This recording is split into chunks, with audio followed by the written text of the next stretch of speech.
Have you ever known something, felt it clearly, somewhere deep, and then talked yourself out of it?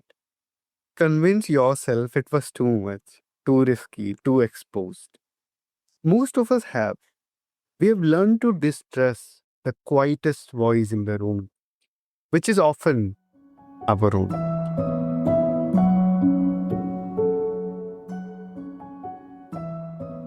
Welcome back to Healthy Mind, Healthy Life. I'm your host Yusuf, and today I'm in conversation with Nicolette Halladay, 5 times best-selling author, founder of Inspired Hearts Publishing, host of the Radiant Reach podcast, and someone who has guided over 100 authors in finding the courage to share their stories with the world. Nicolette's own journey from virtual assistant to publisher was born from personal upheaval, and her work is deeply rooted in belief that stories are not just words, they are bridges that heal, connect, and open doors. Nicolette, so glad you are here. Thank you so much for having me. I'm excited for the conversation today. Perfect. So, I want to start with something personal to you. You've described your journey as being born from personal upheaval without needing to go anywhere you're not ready to go. What was the moment you realized that life you were building on the outside did not quite match what was true on the inside?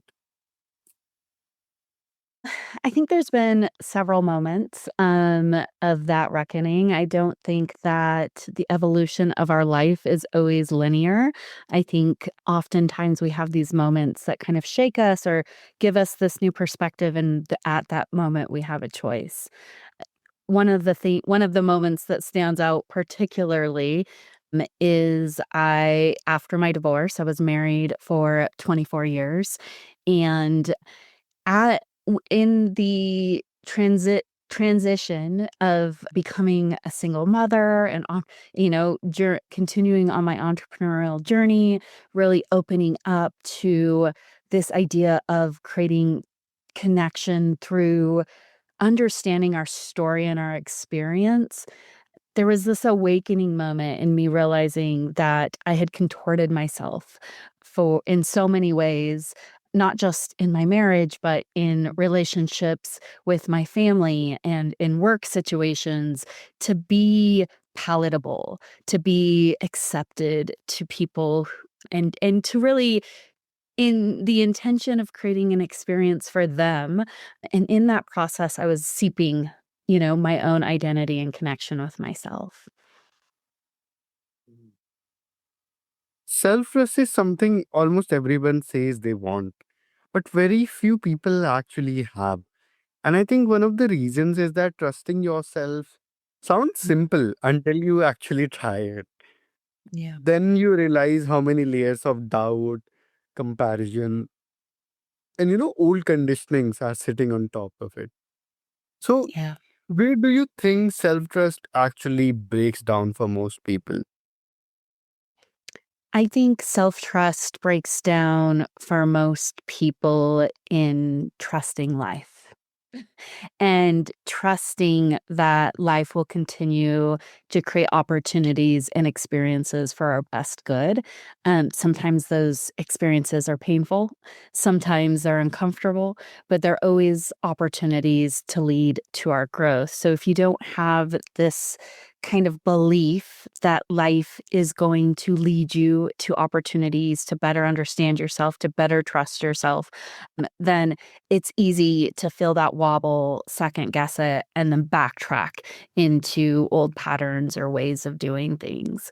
So, really being able to trust life, to trust that things are developing for us, and to release the expectation of a specific outcome in that pursuit. And you have shared that there was a time you froze, that even after writing your story and getting it published, you couldn't bring yourself to share it. You knew it was yours, but you still held back. So, can you help us and tell us what was happening in that moment? Yeah, I think I've had a few of these moments, but the most recent one was connected to my own solo book, which I just released at the beginning of March of this year, so 2026. And there was a moment where the manuscript was done. I was doing all the things, creating the cover, moving through the formatting, and still there was this pause of what what are people gonna think of me when I share such vulnerable and really personal details? And really contending with that, facing it, and recognizing that it's really it's not up to me how people receive it. That some people are going to feel a connection, they're gonna see their own story. Some people might feel, you know, revolted or feel like I was oversharing, and ultimately really surrendering that to their own experience and letting them receive it in the way that they're gonna receive it. Yeah.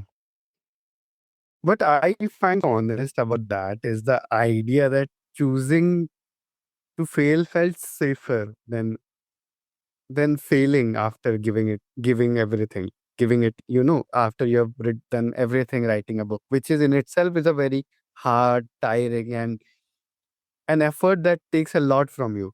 And even after all these effort, it felt choosing to fail a little easier. And that is such a human thing. And I think a lot of people listening right now are living in that exact space, playing small because the alternative feels too exposed. Yeah, absolutely. I think it's interesting because there can be an equal amount of failure and or fear of failure and fear of success in the same measure. What if this book opens doors and creates opportunities and does all of those things? It's all kind of combined in there with the uncertainty that might be on the other side of that. And, humans are just we aren't great with uncertainty, and learning to really be at peace with the level of uncertainty is what brings us back to our own self-trust and being able to maneuver through situations and decisions based on what we know is true for us.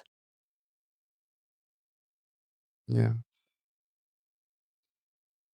Intuition is something a lot of people talk about, but very few people trust in practice, especially when there's something at stake. So, in your work with authors, people who are stepping into vulnerability by putting their stories into the world, what does it look like when someone is overriding their intuition? Mm. Well, I think this is something that happens in different areas of our lives is we feel something in our body, for example, but we look for evidence to support what we're feeling instead of trusting that what we're feeling in our body is the evidence. So that is one of the things. And then I think just really understanding that we have an inner compass that we can either lean in towards or kind of be pulled away from. And when you anchor in that inner compass, I think one of the things that intuition is not is certainty. There is no certainty in trusting our intuition. There's no certainty in anything we do, almost. We have an ability to kind of recognize patterns and see how these things are impacting our lives. And so it really boils down to those like micro moments of trusting and then making a choice to trust it. So I think in real life, what this means is when you feel something in your body, even if it's just a small thing that you trust it and you do the other thing or you followed the trust. I think, how do I, one of the things about building up a trusting or intuitive muscle is through trial and error, and we aren't going to really be able to fully be in our intuitive guidance without moving through that uncertainty. And vulnerability is a word that gets used in a lot of wellness and personal growth spaces, but I think it often gets flattened into something easier than it really is. For someone who had genuinely sat with the fear of being seen, the real version, not the curated one, what Yeah. does vulnerability actually ask of a person? Like, what does it Mm, cost? And what does mm. it, if any? I think what vulnerability asks of a person is to be seen in our truth, in our realness, beneath the facade, beneath the positioning. And interestingly enough, I think it can be a really slippery slope between being vulnerable and being performative. Because sometimes we think being vulnerable means sharing the full story, but oftentimes what vulnerability means is just meeting someone in the moment and just leaning in and holding space for them to also share their own truth without judgment. Vulnerability can mean pushing yourself to do something a little bit scary, but it also can mean making a hard choice to walk away from something that's not serving you. So, being vulnerable is honoring ourselves in our truth.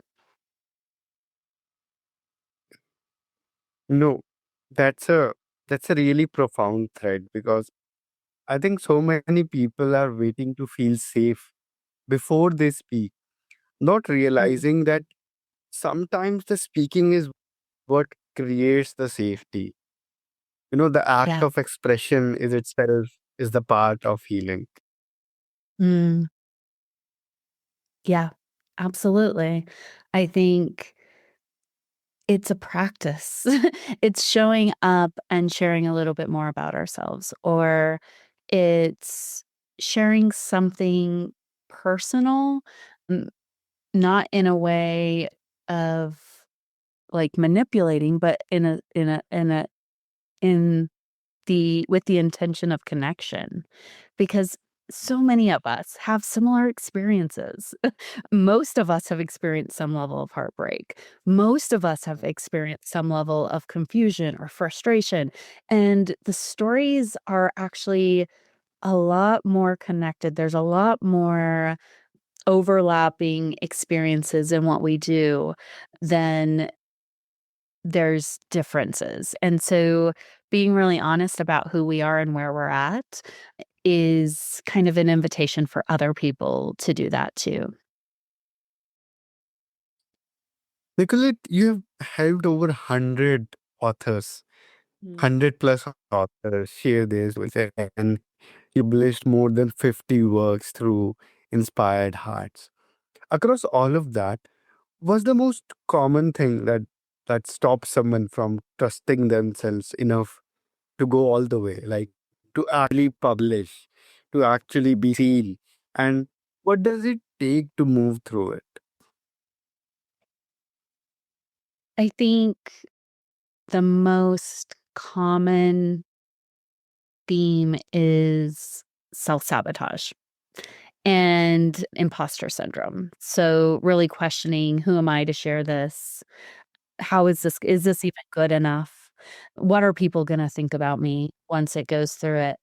And or once it's out in the world, you know? And really the only way to overcome it is through it.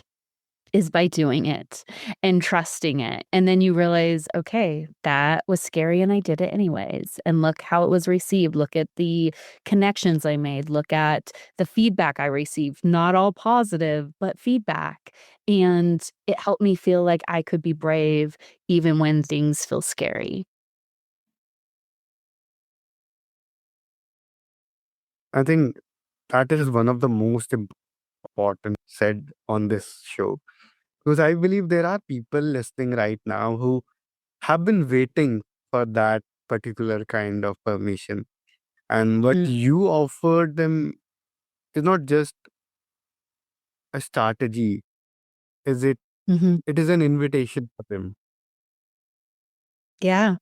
I think the difference between the work that I do and a lot of other similar folks doing similar work in the world is that I meet people in it. And I also model through doing it perfectly imperfect every single time. And I show people what's possible when you trust yourself, when you call in the support, both seen and unseen support that's always available to us, that you keep showing up for this dream, for this vision with the level of uncertainty that's always going to be there, and that you trust that this process is going to get you the opportunities, experiences, life lessons that it's meant to serve. Nicolette, for people who want to connect with you or want to learn more about you or your work, where can they do that? They can go to my website, which I think you will include in the show notes, hopefully. And so there's various ways to work with me through the writing process. And if you're just getting started and you're like, I have had this story, or I just went through this incredible experience, or I'm in the midst of going through a late major life transition that feels like documenting it is not only going to serve me, but is also going to be an opportunity for connection and serving other people and seeing themselves in your story, then the best place to start is with my book Blueprint Activation, which is just an opportunity to get it all out of your head and kind of onto the page. We do it together, and you have a really easy method for moving through that process. Perfect. And like Nicolette said, all these links are in the show notes. So just go and check those out. Is there any last message that you want to leave us with? I just want to say thank you, Yosef, for creating this container for having these conversations, for bringing awareness to these really important emotional and mental and physical wellness, and how bringing these kinds of conversations to people is shining a light and kind of creating the world that you want to live in. And I really appreciate it. So thank you. Thank you so much. That means a lot to us. And Nicolette, thank you so much for spending this time with us. You know, the warmth, the nourish, the care, and the words that you bring to this conversation was exactly the right kind of things we want from the guests that have. Because everybody can teach how to stay strong or be strong or look strong, even though your mind is a ruckus. But to actually comfortable in that vulnerability, in that storm, is something that we try, and you did exactly that. So thank you so much for that. Thank you. Thank you so much for seeing me in that light. And I hope for anyone who is considering the idea of vulnerability and sharing, especially sharing really personal things about your experience, that you find the courage in yourself to just get started and do it in small ways or a big way or whatever way you're feeling led to the most. Perfect. And to everyone listening, your story matters. The version of you that's been waiting to be honest, to be seen, to stop editing yourself down. That matters. We'll back soon with more conversations just like this. Take good care of yourselves always.